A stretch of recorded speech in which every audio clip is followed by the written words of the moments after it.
At the beginning of 2024, Barcelona suffered a humiliating defeat against Villarreal at their own ground. After that match, during the press conference, Xavi announced that he will leave his coaching position at the end of the season, no matter what. Even if Barcelona win La Liga or the Champions League, his decision stands. He said, "The feeling of being the coach of Barcelona is cruel. It is unpleasant. You feel like you don't get the respect you deserve. It wears you down, affects your mental health, your emotions, up to the point that you say you can't go on. As a Barcelona fan, I can't allow this situation to continue." That match against Villarreal wasn't the only one where Barcelona was humiliated. They had already lost 2 El Clásicos against Real Madrid, one in the Super Cup. They also suffered a 4-2 defeat against Girona at their own ground, and Barcelona was eliminated from the Copa del Rey. But should Xavi stay in Barcelona as a coach? Let's go back to the year 2021, when Xavi became the new coach of Barcelona after Ronald Koeman was sacked by the club. Barcelona was in a very difficult position.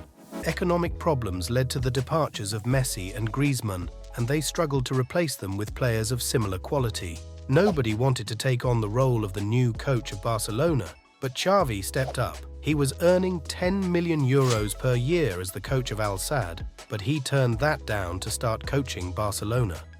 His first season as Barcelona coach wasn't successful. They finished second in La Liga, which isn't bad, but they were knocked out in the group stage of the Champions League. Later on, Barcelona were eliminated from the Europa League by Eintracht Frankfurt, who eventually won the competition that season. So nobody judges Xavi for that season because it was already underway when he arrived. He didn't have time to convey his tactical ideas to his players and perhaps bring in some new players who would fit his style of football, which is focused on keeping possession and utilizing fullbacks who push high up the pitch, almost like wingers. This style of play is famously known as tiki-taka. In Xavi's second season, which was the 2022-2023 season, Barcelona once again faced disappointment in Europe. They failed to advance past the group stage in the Champions League and were also knocked out of the Europa League playoffs by Manchester United. But Barcelona won the Spanish League, which is a huge success if we consider that Real Madrid is investing a lot of money in their team. Nobody believed that Xavi would win La Liga so smoothly, with a 10-point difference ahead of Real Madrid. Additionally, Barcelona won the Spanish Super Cup, which was the second trophy for Xavi in Barcelona as a coach. This is the final season for Xavi, and he has already lost the Super Cup against their biggest rival. Barcelona is out of the Copa del Rey as well. However, the season is not over yet. Barcelona is still in the race for La Liga with Real Madrid, and in the Champions League quarter-finals, they are facing PSG. Whatever happens this season, Xavi will leave the club, but it would be amazing if he leaves with another trophy.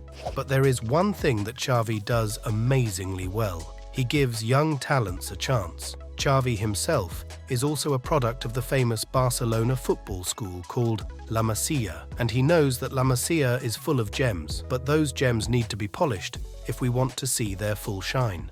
Players like Lamine Yamal, Pau Cubarsí, Marc Guiu, and Hector Fort have debuted for Barcelona under Xavi, so they represent Barca's future, and Xavi knows that the only way for Barcelona to survive is to develop new youngsters. Barcelona has one of the best football schools in all of Europe and the world. What if Lamine Yamal became the player who will carry Barcelona on his back for 15 years?